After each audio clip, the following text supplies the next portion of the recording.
वो किसी हिंदू मुस्लिम की धरोहर नहीं है, वो हमारे हिंदुस्तान की धरोहर हैं और पूरी दुनिया में आज उनका डंका बजता है। हम भी उनको मानते हैं। उनके आदर्श अगर ये शिव मर्यादा पुरुषोत्तम रामचंद्र जी के अगर आदर्शों पे चल रहा है, हमें कोई आपत्ति नहीं है। राजनीतिक पार्टी चुनाव के लिए लड़ती है।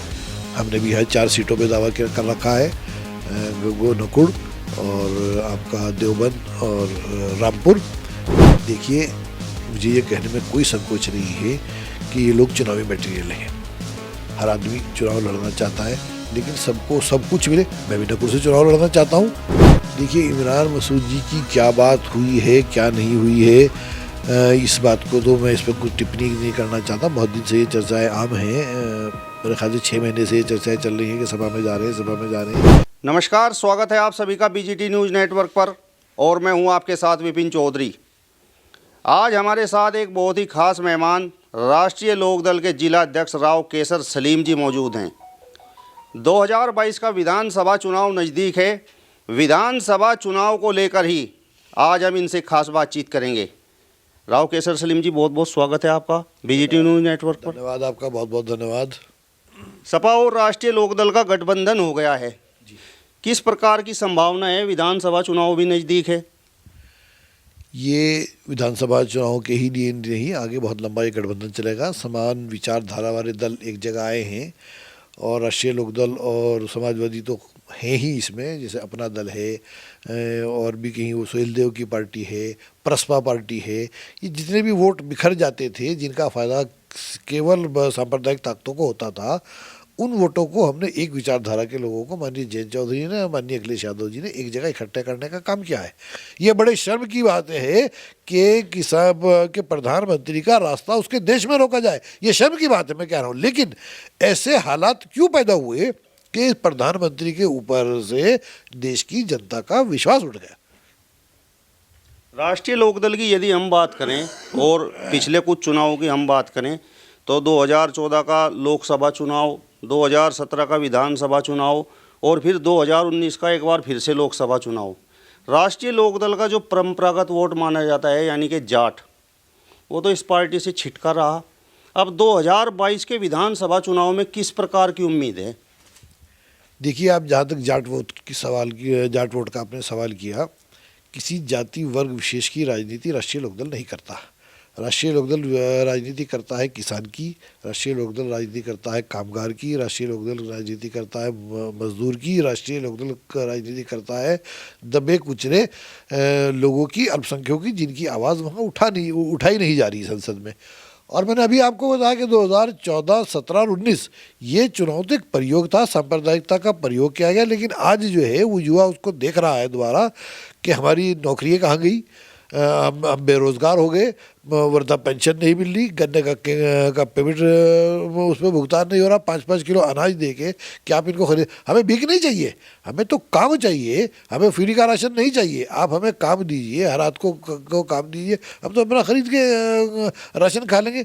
तो ये जितनी ये सारी बातें हैं, इन बातों को लेके युवा जागरूक हुआ है। और एक मकुला है बहुत बड़ा, जिधर जब चलती है जवानी उधर चलती है सत्ता, कुछ इस तरह करके है वो। तो अब नौजवान जो है वो राष्ट्रीय लोकदल और समाजवादी के गठबंधन की तरफ को बड़ी तेज़ी से मुड़ के आ रहा है और नल से निश्चित रूप से पानी निकलेगा और साइकिल बहुत तेज़ी के साथ दौड़कर उत्तर प्रदेश की विधानसभा में झंडा फहराएगी। आपने अभी कहा कि राष्ट्रीय लोकदल किसानों की बात करती है, लेकिन गन्ना मंत्री तो कह रहे हैं कि हम तो गन्ने की बात करते हैं, लेकिन राष्ट्रीय लोकदल का जिसके साथ गठबंधन है वो तो जिन्ना की बात करते हैं। आपको याद होगा जब 2018 का चुनाव यहाँ हमारी माननीय तबस्सुम जी लड़ रही यहाँ पे, तो उन्होंने यहाँ जिन्ना का जिक्र छेड़ा था कि अगर कैराना से ये जीत गया तो पाकिस्तान में जिन्ना समर्थकों में खुशी की लहर आएगी। ये हमारे प्रधानमंत्री ने, उन्होंने ये कि जिन्ना समर्थकों ने, ये जिन्ना का जिन जो है वो भारतीय जनता पार्टी लाई। और माननीय जयंत चौधरी ने एक जवाब दिया था कि यहाँ जिन्ना नहीं गन्ना चलेगा। अब सवाल ये है राव केसर सलीम जी कि राष्ट्रीय लोकदल का भी मुस्लिम वोटों पर बड़ा दावा है और समाजवादी पार्टी का गठबंधन है, वह भी मुस्लिम वोटों पर बड़ा दावा करती है। लेकिन यदि हम भाजपा की कुछ रैलियों की बात करें तो मुस्लिम भारी संख्या में उसमें शरीक हो रहा है और जय श्री राम के नारे भी बोल रहा है। देखिए, जहाँ तक मर्यादा पुरुषोत्तम श्री रामचंद्र जी की बात है, वो किसी हिंदू मुस्लिम की धरोहर नहीं है, वो हमारे हिंदुस्तान की धरोहर हैं और पूरी दुनिया में आज उनका डंका बजता है। हम भी उनको मानते हैं। उनके आदर्श, अगर ये शिव मर्यादा पुरुषोत्तम रामचंद्र जी के अगर आदर्शों पे चल रहे हैं, हमें कोई आपत्ति नहीं है।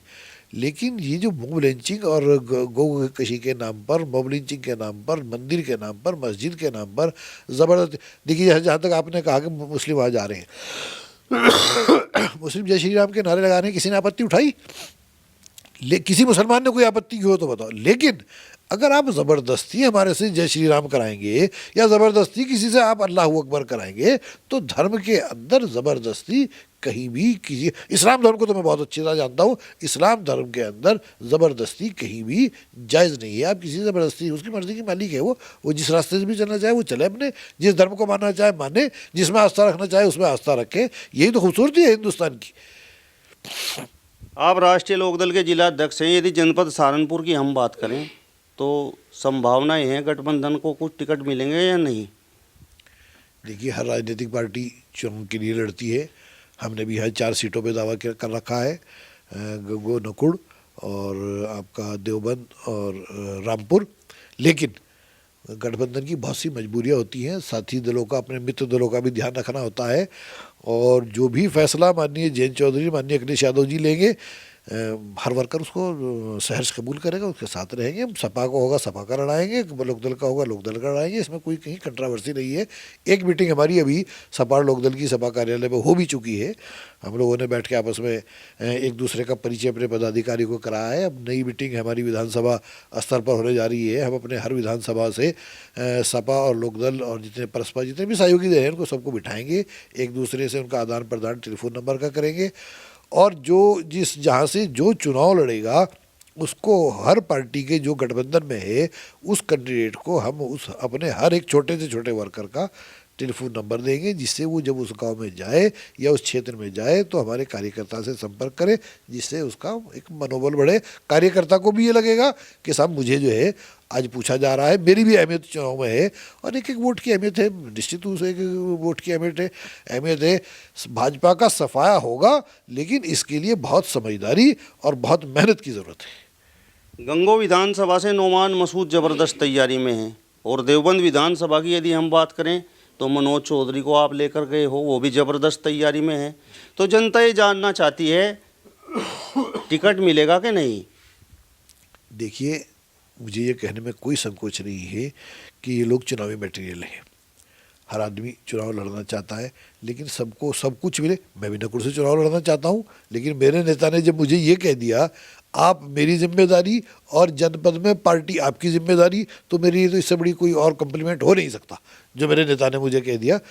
इसी तरह उनकी भी बात है कि कोई चुनाव लड़ना ही कोई बड़ी बात नहीं है। हालांकि मैं ये नहीं कह रहा कि उनको चुनाव नहीं लड़ाया जाएगा, हम पूरे प्रयास में हैं और लोग भी आ रहे हैं।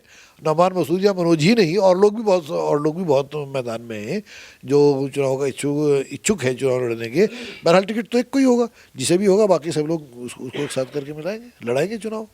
इमरान मसूद के भी समाजवादी पार्टी में शामिल होने की चर्चाएं हैं। यदि इमरान मसूद जी समाजवादी पार्टी में शामिल होते हैं तो गठबंधन मजबूत होगा कि नहीं? देखिए, इमरान मसूद जी की क्या बात हुई है क्या नहीं हुई है, इस बात को तो मैं इस पर कुछ टिप्पणी नहीं करना चाहता। बहुत दिन से ये चर्चाएं आम हैं। मेरे ख्याल से 6 महीने से ये चर्चाएं चल रही हैं कि सभा में जा रहे हैं, सभा में जा रहे हैं। मेरे खुद भी व्यक्तिगत उनसे बहुत अच्छे संबंध हैं, व्यक्तिगत मेरी बातचीत होती रहती है। इमरान मसूद जनाधार वाले नेता हैं, इसमें कोई शक नहीं। लेकिन अगर एक आदमी भी पार्टी के साथ, कोई किसी के पार्टी के साथ आता है तो निश्चित रूप से उसको मजबूती, एक वोट तो बड़ा मजबूती, उसको मजबूती मिलती है। तो पार्टी में आने से किसी ना किसी को मजबूती तो मिलेगी, और अगर कोई पार्टी छोड़ के जाता है तो उसका नुकसान होता है। यदि आते हैं तो उन्होंने जो बोटी बोटी वाला बयान दिया था उसका कुछ प्रभाव पड़ेगा कि नहीं? हमने उस बयान से हम ना कल सहमत थे ना आज सहमत थे। उसका हम बिल्कुल खंडन करते हैं। दुर्भाग्यपूर्ण बयान है, ऐसा बयान देना बड़ा दुर्भाग्यपूर्ण है। लेकिन हम स्पष्ट शब्दों में कह दें, ऐसा नहीं कि अगर वो हमारी पार्टी में, हमारे गठबंधन में आ गए तो हम उनका बचाव करें। उस बयान से हम कल भी व्यथित थे, आज भी व्यथित थे। तो ये थे हमारे साथ में राष्ट्रीय लोकदल के जिला अध्यक्ष राव केसर सलीम जी, जिन्होंने 2022 के विधानसभा चुनाव और अन्य कई मुद्दों पर बेबाक राय रखी है। यदि आपको ये वीडियो पसंद आया हो तो इसे ज़्यादा से ज़्यादा शेयर कीजिए, लाइक कीजिए, कमेंट्स कीजिए। इसके साथ साथ हमारे चैनल को भी सब्सक्राइब कीजिए। इस खबर को अगर आप फेसबुक पर देख रहे हैं तो हमारे फेसबुक पेज को लाइक और फॉलो जरूर कीजिए, और अगर आप यूट्यूब पर देख रहे हैं तो हमारे चैनल को यूट्यूब पर जाकर अभी सब्सक्राइब कीजिए।